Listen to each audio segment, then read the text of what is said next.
पहलगाम में हुए आतंकी हमले में मारे गए 28 पर्यटकों को श्रद्धांजलि देने गुरुवार को रायगढ़ में सभी संगठन के लोग एकजुट हुए। बेटी बचाओ बेटी पढ़ाओ चौक में कैंडल मार्च निकालकर दिवंगतों को अपनी श्रद्धांजलि अर्पित की। साथ ही केंद्र सरकार से आतंकी हमले में मारे गए सभी दिवंगतों को शहीद का दर्जा दिए जाने की भी मांग की गई।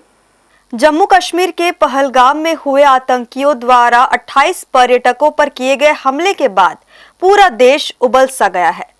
लोग एक बार फिर से आतंकवाद के खिलाफ एक बड़ी लड़ाई लड़ने की जरूरत बताने लगे हैं और सड़कों पर उतरकर इस हमले में मारे गए पर्यटकों को अपनी श्रद्धांजलि दे रहे हैं।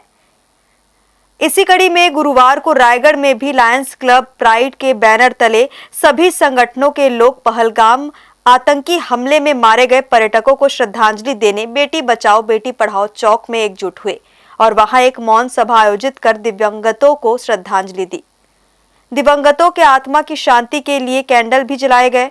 सभी संगठनों ने इस आतंकी हमले की कटु शब्दों में निंदा की और केंद्र सरकार से आतंक के खिलाफ बड़ा अभियान छेड़ने के साथ ही दिवंगतों को शहीद का दर्जा दिए जाने की मांग की। आज ये कार्यक्रम जो परसों देश में घटना हुई है कश्मीर में, उसके विरोध स्वरूप कुछ लोग यहाँ पर इकट्ठे होकर हमने अभी आत्मा की शांति के लिए मृतकों के 2 मिनट का मौन धारण रखा है और कैंडल यहाँ पर अपने चौक में जलाया है अभी और अपनी अपनी हम लोग सब श्रद्धांजलि न देते हैं और भारत सरकार से मांग करेंगे कि देश में ऐसी घटना न हो और उनको शहीदों का दर्जा दिया जाए। ऐसा भी नियम बनना चाहिए क्योंकि ये देश के ऊपर अपराध उन्होंने किया है और आतंकवादियों को फांसी होना चाहिए। जो कश्मीर के पहलगाम में घटना हुई है बहुत ही शर्मनाक है। ऐसी घटना जिसमें पूछ कर मारा गया है। आप हिंदू हैं मुस्लिम हैं, आपको कलमा पढ़ना है।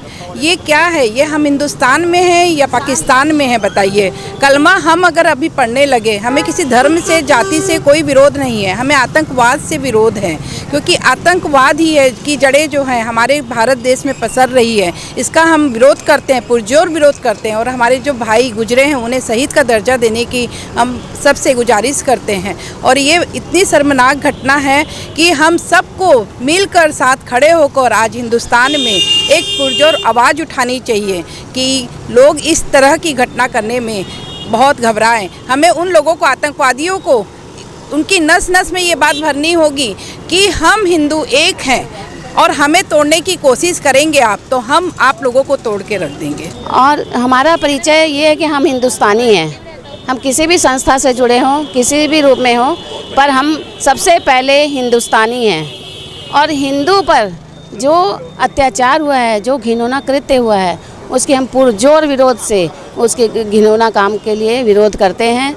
जिन 28 घरों को उन्होंने पल भर में पूरा बिगाड़ दिया, पूरा उनका संसार को खराब कर दिया, उसके लिए हम कठिन से कठिन शब्दों में उनकी भर्त्सना करते हैं। और हमारे प्राइम मिनिस्टर से हम मोदी जी से निवेदन करते हैं कि उनको ऐसी सज़ा दीजिए कि वो कभी आगे से कोई आतंकवाद का नाम सुन के आतंकवाद को पूरा निकाल ही देना चाहिए जीवन से।